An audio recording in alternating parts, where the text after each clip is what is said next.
അല്ല, AKG ഭവനിൽ party പ്രവർത്തനത്തിൻ്റെ ഭാഗമായിട്ട് എത്രയോ കാലമായിട്ട് വരുന്നു. AKG ഭവൻ BT നദിയെ ഉദ്ഘാടനം ചെയ്യുന്ന സമയത്തും ഇവിടെ SFI യുവജന രംഗത്തെല്ലാം പ്രവർത്തിച്ചുകൊണ്ടിരിക്കുന്ന ആ കാലത്താണ്.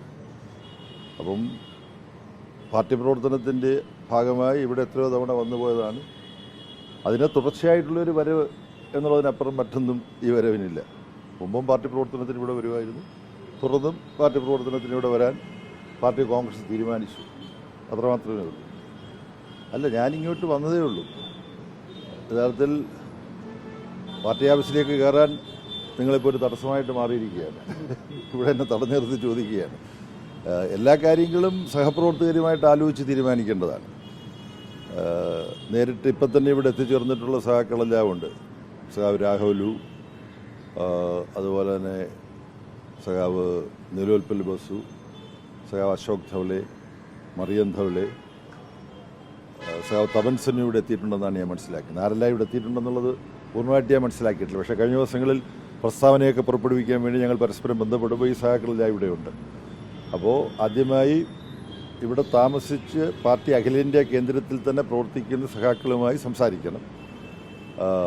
പാർട്ടി കോൺഗ്രസിൻ്റെ തീരുമാനത്തിൻ്റെ ഭാഗമായിട്ട് രേഖകൾ അതൊക്കെ അന്തിമ രൂപം നൽകേണ്ടതുണ്ട്.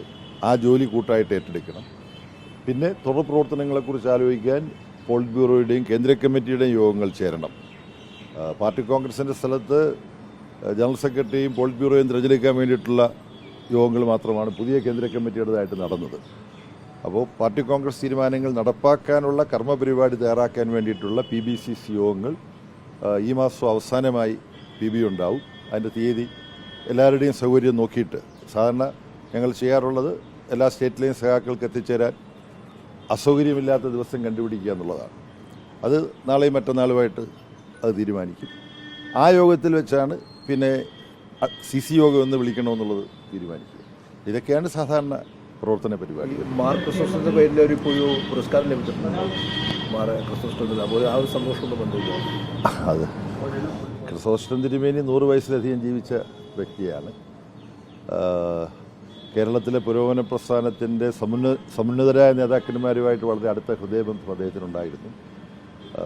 EMS ഉള്ളപ്പോൾ തന്നെ ജനകീയാസൂത്രണ പ്രവർത്തനത്തിൽ വലിയ താല്പര്യം കാണിച്ചയാളാണ് ക്രിസോസ്റ്റം തിരുമേനി.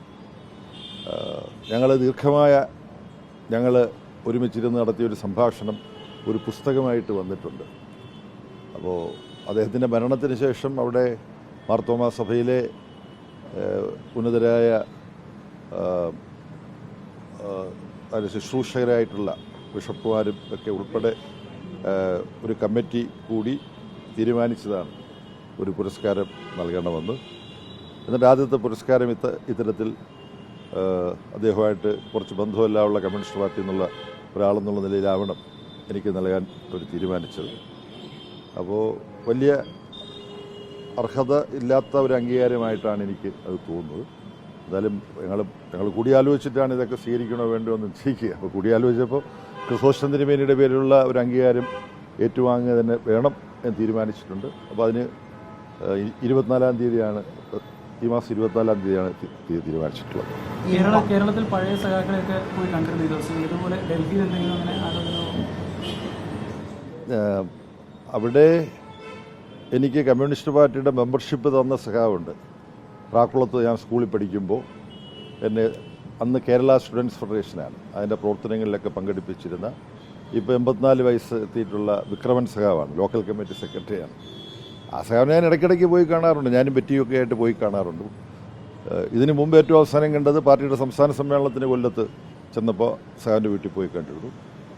അപ്പോൾ ഇപ്പം പാർട്ടി കോൺഗ്രസിൽ ഇങ്ങനൊരു തീരുമാനം ഉണ്ടാകുമ്പോൾ കമ്മ്യൂണിസ്റ്റ് പാർട്ടിയുടെ വഴിയിലേക്ക് എന്നെ കൈപിടിച്ചു കൊണ്ടുവന്ന ആ സഖാവിനെയാണ് ആദ്യം പോയി കാണേണ്ടതെന്ന് ഞാൻ തീരുമാനിച്ചു കൊല്ലത്ത് ചെല്ലുമ്പോൾ. അതോടൊപ്പം N. ശ്രീധരൻ എന്ന് പറയുന്നത് ഞങ്ങൾക്കൊക്കെ രക്ഷാകർത്താവിനെ പോലുള്ള ഒരാളാണ്. അങ്ങനെ കൊല്ലത്തുള്ള, പിന്നെ പാർട്ടിയുടെ കൊല്ലത്തെ ജില്ലാ സെക്രട്ടറി ആയിരുന്ന ഒരു CM മൈദീൻ കുഞ്ഞുണ്ട്. ഈ സമീപകാലത്തെ ആളുകൾക്ക് അധികം അറിഞ്ഞുകൂടാ.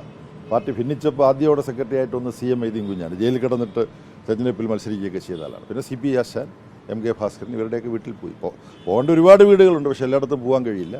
പിന്നെ ഞാൻ ജില്ലാ സെക്രട്ടറി ആയിരുന്ന ആലപ്പുഴയിൽ പോയി.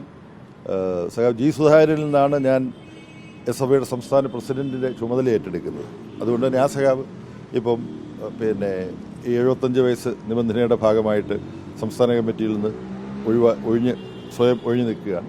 ആ സഖാവിൻ്റെ വീട്ടിൽ പോയി കണ്ടു. പിന്നെ പുന്നപ്ര വയലാറിൻ്റെ സമര കേന്ദ്രങ്ങളിൽ പോയി. ഇതാണ് കേരളത്തിൽ ചെയ്ത കാര്യം. ഡൽഹിയിൽ ഇവിടുത്തെ സഹപ്രവർത്തകരോട് ആലോചിച്ചിട്ട് മാത്രമേ അക്കാര്യത്തിൽ എന്തെങ്കിലും പറയാൻ കഴിയൂ.